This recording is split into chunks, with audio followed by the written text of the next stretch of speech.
Si on veut que le football continue d'être le football. C'est incroyable ce que les gens peuvent accomplir quand leur survie est en jeu. La question est de savoir qui des habitants de ce monde aura le droit de vivre dans l'autre. Combien de gamins ils vont sacrifier, torturer, tuer? La dernière ville, c'est le dernier endroit où tu dois aller, Hermano.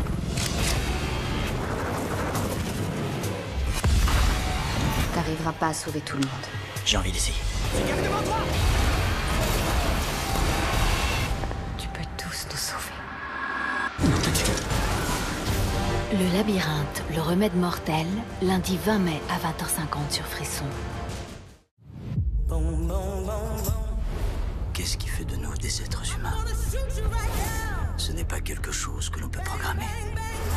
La différence entre nous et les machines, c'est la force du cœur humain. Sarah Connor. Notre cœur fait boum pour la plus redoutable des machines hollywoodiennes. Hasta la vista, baby. 100% saga Terminator, tous les dimanches à 20h50 en mai sur Frisson.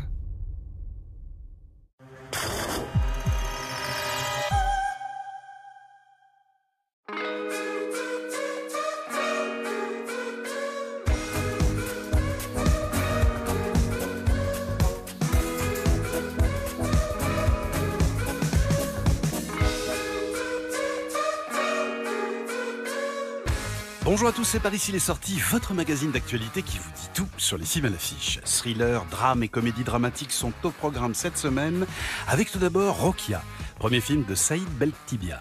Nous nous rendrons au Maroc pour Rennes de Yasmine Benkiran. Nous prendrons la direction des Ardennes pour y retrouver Les Trois Fantastiques de Michael Dichter.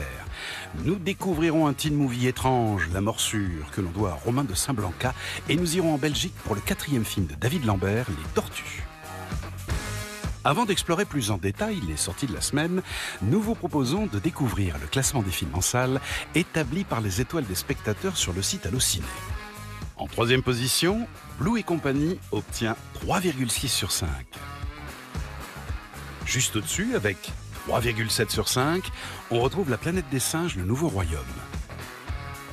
Et cette semaine se place en première position, Jeunesse mon amour, qui obtient 3,9 sur 5. Allez, retour aux sorties de la semaine.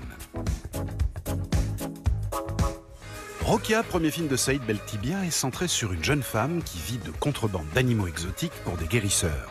Lorsqu'une consultation dérape, elle est accusée de sorcellerie. Pourchassée par les habitants du quartier et séparée de son fils, elle se lance dans une course effrénée pour le sauver. Oui, t'es vivant. C'est une grenouille très dangereuse, faut pas la toucher, ça soigne tout. Non. Qu'est-ce que ça? Il faut m'aider. Kevin, ça va pas trop en ce moment. Il fait des crises graves. J'ai une solution peut-être. T'as un pot de soupe? Saïd, il a écrit le scénario en pensant à moi. Je crois qu'il y a... En fait, je peux pas dire qu'il y a beaucoup de choses de moi en nous, mais je crois que Saïd, il a vu les choses qui sont possibles en moi pour nous. Elle est une pirate, elle est il y a beaucoup de couches. Elle est une héroïne, en même temps pas très positive. Elle a une grande gueule, elle a pas peur d'être agressive ou moche. Elle est comme un tigresse qui griffe. Ils ont des vrais problèmes, ces gens-là. Nous, on va vraiment les soigner. Il manque 500 balles sur la pension. Là, on va appeler le juge. Tu vas appeler le juge, toi? Je vais lui dire, Camille, tu l'embarques dans tes trucs de marabout, de sorcellerie, de je sais pas quoi, là. Puis ton fils, tu le reverras quand il aura 18 ans. Le génie de Saïd, c'est que dans tous les courses-poursuites, il y a toujours la première personne qui court derrière nous, c'est une femme. C'est pas les hommes seulement. On avait des femmes. Dans les scènes de bagarre, il y a toujours des femmes. C'est ça qui est important, c'est que c'est pas une genre qui court derrière l'autre genre. Mais oui, c'est une société misogyne, patriarcale, justement, qui court derrière elle parce qu'il ne peut pas supporter. Il ne peut pas le comprendre et supporter. Ils ne veulent pas une personnage comme elle dans leur cité, dans leur tour. T'as tué Kevin. Il faut pas croire ces conneries. Tout ce que je voulais, c'était l'aider. Ils ont été envoûtés. Ton fils, On peut encore le sauver. Ce mix de cinéma un peu américain, mondial, avec cinéma français, avec le banlieue parisien, c'était une délice parce que je viens de tout ce monde-là. Les gens pensent que je suis possédée, mais je crois que je suis juste en colère. Moi, je crois que c'est un drame et ce qui se passe, ça peut se passer et c'est vrai en fait. Moi, je l'ai vécu et des fois, ce que j'ai vécu dans ce film pendant le tournage, j'avais besoin des fois de prendre l'air parce que je peux même, comme actrice, je peux pas vivre autant de violence. Il faut pas toucher les filles. C'est dangereux.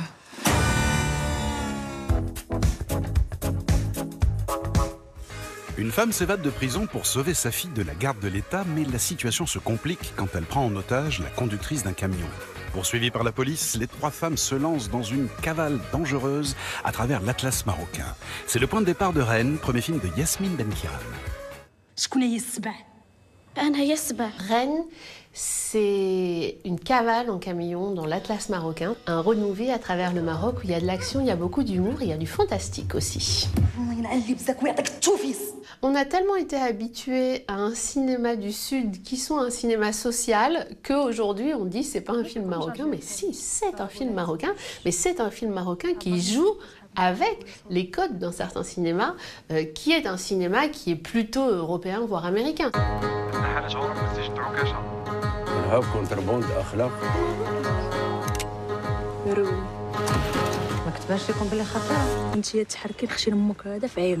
Je pense qu'au tout départ, il y avait un peu l'idée de réaliser le film qui m'avait manqué quand j'avais 17 ans. C'est-à-dire que moi, j'ai grandi au Maroc.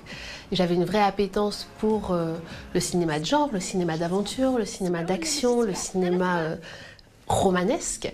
Et c'est vrai qu'on trouvait peu de ce cinéma-là dans le cinéma arabe avec des personnages féminins qui m'inspirent. Voilà. هذه الميسيون الاولى ديالي ما خصنيش نسكت حبسي S'il y avait plein de films qui existaient comme celui-là, on dirait pas c'est un film féministe, mais comme il n'y en a pas, comme il y a ces récits manquants, le fait de mettre 3 femmes au volant d'un camion, ben, tout de suite ça devient un geste politique. Et en cela, oui, le film est féministe parce que dans l'acte premier de création, il y a cette volonté de mettre 3 femmes au volant d'un camion, il y a cette volonté de changer les représentations, de proposer d'autres représentations de femmes, de proposer d'autres versions de la féminité. Donc oui, le film est féministe dans ce sens-là très fort.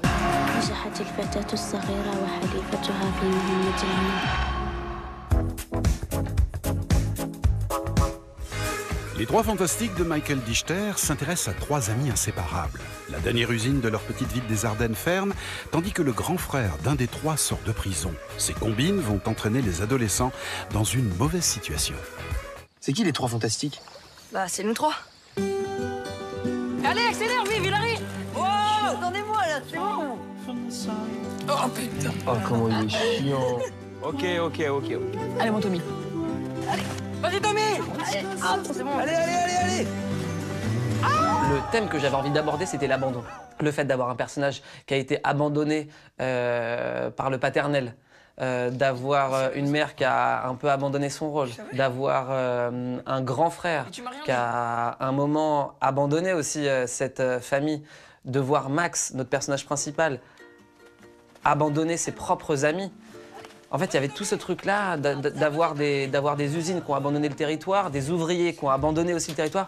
Tout ça, ça a joué dessus. Donc le territoire dans lequel s'inscrit le film était hyper important. Tom, tu sais ce qui me fait pédaler aussi vite? Je pense à ta mère. Cette peur de la solitude. Parce que moi, personnellement, dans ma vie personnelle, c'est aussi une grande peur que j'ai, de me retrouver seul, de perdre et tout ça. Et du coup, c'est bien parce que j'ai pu un peu retransmettre des trucs perso dans Max. Même hors caméra et tout, quand je lisais le scénario, quand j'apprenais comme personnage, j'étais en mode... C'est un peu comme si c'était un pote à moi et qu'on pouvait se parler. C'est... Oh, je merdais. Qu'est-ce qu'il a? Je pensais que t'en avais encore pour 6 mois. Tiens, merde, j'ai un service à te demander. J'ai laissé un sac dans la forêt, faudrait que je le récupère. Arrête, c'est... J'ai pas envie que tu retournes en prison. T'inquiète, c'est fini. Diego, qui joue mon fils, je l'ai trouvé incroyable, ce gamin. Je jouais beaucoup face à lui, quoi. Il est vraiment là, quoi. C'est pas un enfant qui fait une expérience. Il est complètement habité par ce qu'il joue. J'ai trouvé beaucoup d'authenticité et il est très, très émouvant aussi. Hier soir, t'es allé où? C'est un personnage sournois qui utilise des valeurs nobles qui sont celles de la famille pour trahir son petit frère. Mais à la fois, il y a vraiment de l'amour dans cette... Enfin, moi je crois, c'est pas un personnage manichéen et qu'il y a quand même de l'amour pour son petit frère, il y a un lien qui les unit. Qu'est-ce que t'as encore fait, Seb? Ça recommence là!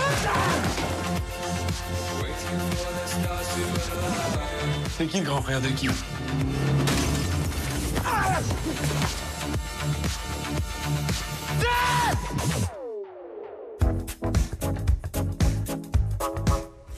La morsure de Romain de Saint-Blanca est un teen movie étrange teinté de fantastique qui se déroule en 1967.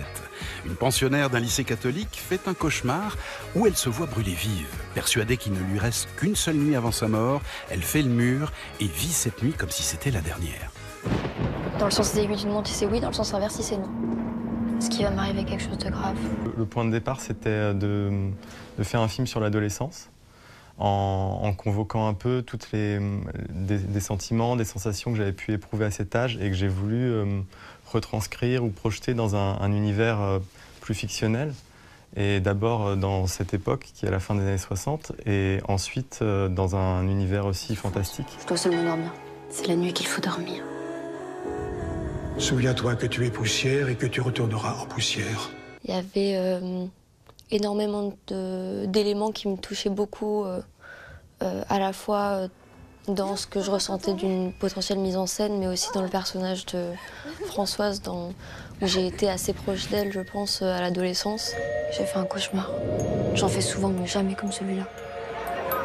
Qu'est-ce qu'on peut faire en une seule nuit? Moi, une chose, mademoiselle. C'est justement l'idée de savoir qu'elle va mourir et qu'elle en est absolument persuadée, qui lui permet de trouver la force de s'extirper de ce milieu dans lequel elle ne se sent pas particulièrement bien pour s'autoriser à s'aventurer et à vivre de nouvelles choses.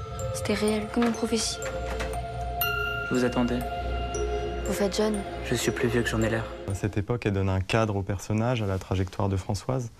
Et ça nous permet de peut-être mieux voir ou de rendre plus lisible son désir d'émancipation, de liberté et de révolte. Moi, je n'aurai jamais 20 ans.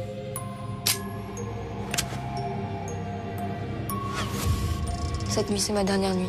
Il y a cette idée de mai 68 qui est pas loin et d'une émergence de la jeunesse qui arrive et qui répond aussi au trajet des personnages et à leur révolution à eux, qui est une révolution un peu plus intime. Les gens d'ici pensent pas qu'autre chose est possible, mais ça veut pas dire que ça n'existe pas.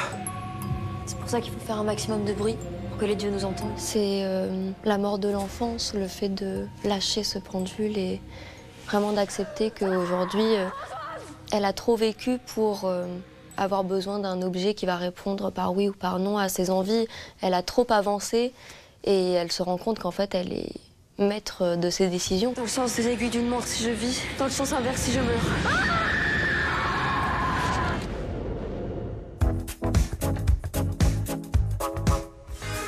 Un couple de sexagénaires file en apparence le parfait amour. Mais depuis que Henri a pris sa retraite, rien ne va plus. Toujours amoureux, Tom est prêt à tout pour raviver la flamme, quitte à demander lui-même le divorce. Pour son 4e film, Les Tortues, David Lambert nous propose une comédie de remariage. I want to get a divorce. Oh non, pas vous deux. L'idée de départ, c'était vraiment de faire un vieux couple. Et il se fait que ce vieux couple, c'est 2 mecs. Mais il n'y avait pas du tout, il n'y avait pas du tout de volonté de faire du militantisme. Enfin, c'était d'incarner 2 personnages. La vraie idée de départ, c'était un moment de se dire, le tout début, je me suis dit, il faut que je fasse un remake du Chat avec Simone Signoret et Jean Gabin. Je suis cocu. Cocu. Que tu m'entends. I'm so glad we have time together now. Really. Le souvenir de nos 2 corps nus qui se touchent. Après, je me suis dit, mais en fait, non, c'est trop dur, il y avait quelque chose qui ne me plaisait pas. Et je suis plutôt parti sur la comédie de remariage. La séparation, bien que nécessaire. C'est le bon moment pour liquider. C'est de l'entrelacement de la comédie et du drame. C'est de passer du rire aux larmes C'est compliqué à écrire, c'est compliqué à monter. On a fait pas mal de projections avant pour voir comment aussi, des projections test, pour voir comment tout ça se gérait.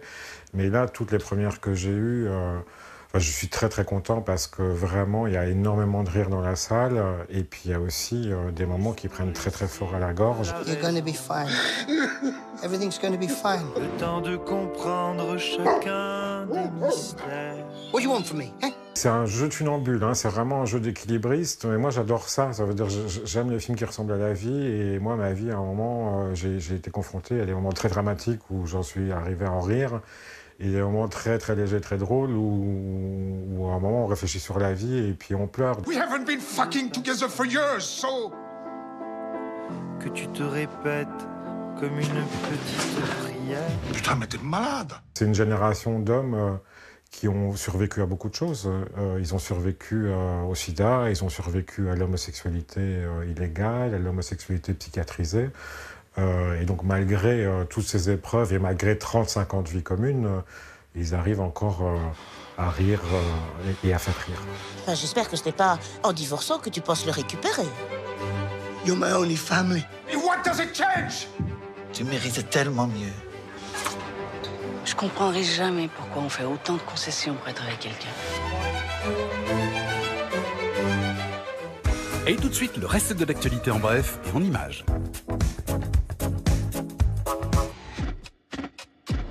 Hay un embichado en el pueblo. Estás asustando a mi familia. ¡Lo vi con mis propios ojos! ¡Estuve con él! Esto va a ser un infierno.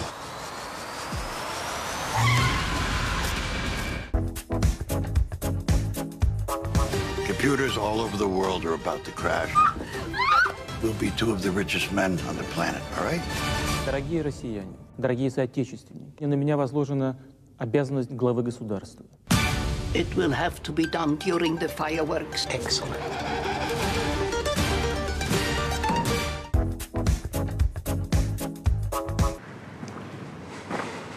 یادم نمیاد. یادم نه پس نشو. نه پس توضیح بده. وقتی برات توضیح بدم فرق میکنه تا اینکه بگن نقش اونو بازی کنه. من چون میگفتم تو رو خدا نزن، میگفت اینجا خدا وجود نداره، اینجا جایی نیست که خدا بیاد. خدا چیه؟ Ma petite fille, as-tu bien choisi ton père? Mais tu sais, papa, que ces choses-là ne se décident pas à la légère.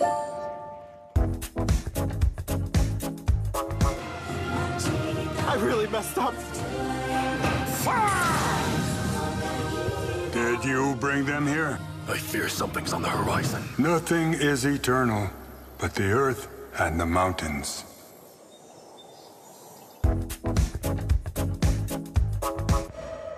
Why are you doing this to us? Because you're here.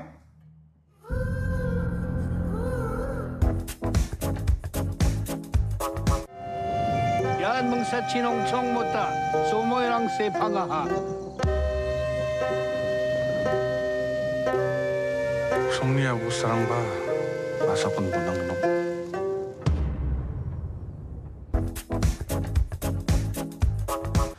Alors, l'histoire du film, c'est l'histoire de mon personnage, David, qui est un homme très séduisant, très convoité. Mais je préfère pas vous en dire plus parce que je dévoilerais trop. Ah, non, pardon, non. L'histoire du film, c'est l'histoire de mon personnage, qui s'appelle Guillaume, qui est un banquier international très important, et qui s'apprête à rencontrer le petit ami de sa fille. Et je suis désolé de te contredire, hein, mais c'est ça la vraie histoire. C'est l'histoire de Guillaume. Hein. Si je puis me permettre, Guillaume, l'histoire du film, elle se concentre surtout sur la trajectoire, disons, de Willy, qui est mon personnage, qui est un jeune plein de tonus, et qui va vivre tout un tas de retournements plutôt incroyables, disons. N'importe quoi. Non, mais n'écoutez pas ce qu'il raconte. Je veux dire, tout s'articule autour de mon personnage, Florence. Je veux dire, sans elle, il n'y aurait pas l'ombre d'un début d'histoire. Voilà, par ici les sorties, c'est fini. Rendez-vous la semaine prochaine et en attendant, n'oubliez pas d'aller au cinéma.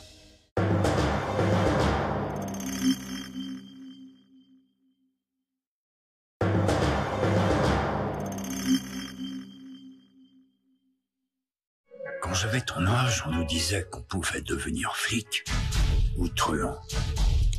Et quand t'as un flingue chargé pointé sur toi, c'est quoi la différence? Ici, on n'est pas la police régulière. On est une unité d'élite. L'homme que nous voulons, Frank Costello. Vous serez pas payé comme un flic régulier, il y a un bonus de prévu. Quelles sont les instructions? Vous ne devrez jamais connaître l'identité de nos sous-marins. Vous avez des gens planqués chez Costello actuellement? Ted McQueen, vous savez qui je suis. Ted maintenant. Permettez à mon associé de vous fouiller. C'était rapide. Tu crois qu'ils l'ont déjà tué? J'ai dans l'idée que toi et moi, on va bien s'entendre. Nous sommes tous convaincus que Costello a au minimum une taupe à lui parmi nos enquêteurs.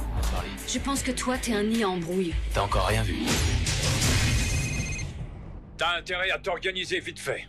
La dernière fois que je me suis rencardé, je t'ai filé un tuyau et t'es pas en tôle. J'ai le sentiment qu'on a un flic dans mon équipe. Tôt ou tard, il découvrira qui je suis et il me tuera.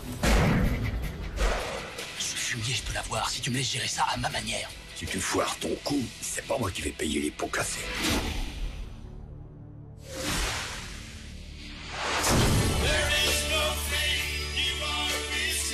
On raconte que des salades. Il y a des choses qu'il vaut mieux pas que tu saches. Qu'est-ce que vous attendez? Dites-moi franchement. Qui me découpe en morceaux et les file à bouffer aux pauvres? C'est ça que vous voulez tous?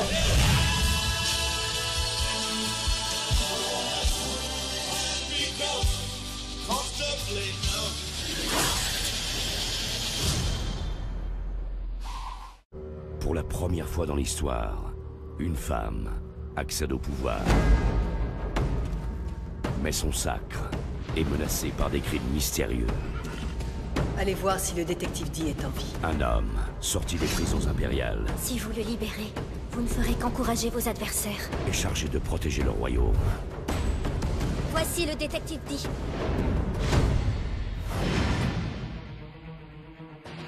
Je ne pensais vraiment pas te revoir un jour. J'enquête sur l'affaire de la flamme.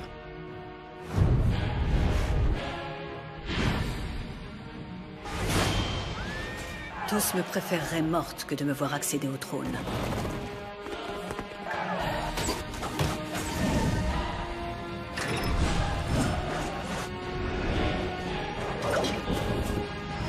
Quoi que tu fasses, tu n'élucideras jamais ce mystère.